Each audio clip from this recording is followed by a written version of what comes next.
Like to hit the ball further? We'll improve the direction of your pivot and you'll do just that. Hi, I'm Jason King for Australian Golf Digest TV. Now what we see at home with a lot of the club golfers is that when they make a backswing, they're doing it in an effort to try to hit the ball further. So through age or ability, we might see golfers that move their body completely level in the effort to make a bigger backswing. The problem with that is when we see the shoulders in the golf swing turn too level, it almost lifts us up out of our posture and almost gives us a little bit too much right side bend at the top of the backswing.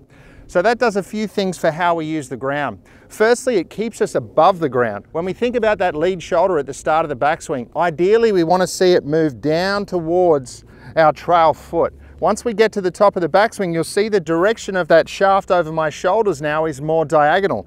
Effectively, that helps me load the ground, and now I can use the ground to follow that direction out with my body on the through swing, and you'll see my lead side stretches at the bottom of the swing. This would be a more dynamic way to use the ground, and it certainly improves the delivery of the club at the bottom of the swing. Let me hit one and I'll demonstrate.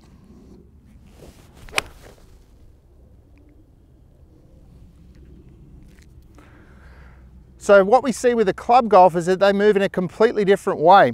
When they take the club away, and you might have seen some of my earlier videos where I talk about getting the club head up early in front of the hands on the takeaway, and this promotes the right start direction up to the top of the backswing. But regardless of the club head, sometimes people just move too level going back. As I said, they lift up out of their posture, and one of the biggest problems with that is when they've got that level look and shoulder turn at the top of the swing, even if their arms have managed to get the shaft of that club in a half decent position, and we see that that lead shoulder in transition steepens, which also steepens the pitch of the shaft of the golf club coming in, which is going to give us, obviously like the pitch, it's going to give us a steeper attack angle at the bottom of the swing.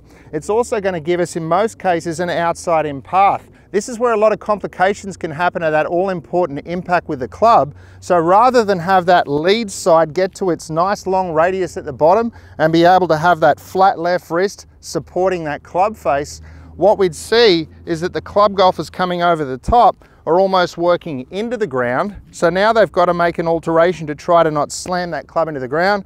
And that's when we see bent lead arms, we see poor wrist angles, and a lot of faults can happen from there. So to improve how that club lines up at the bottom of the swing, we want to make sure we can get that lead shoulder down at the top of the backswing and let it work back up at the bottom and into the impact area. Remember, for the club golfers at home, not to move up and increase your height on the backswing and then move towards the ball for too long on the downswing. That can really create some problems with that impact area. So we want to feel that that lead shoulder can go down on the takeaway and then almost move up on the way through. As we stretch our body, we can extend our arms and we'll be hitting better golf shots in no time.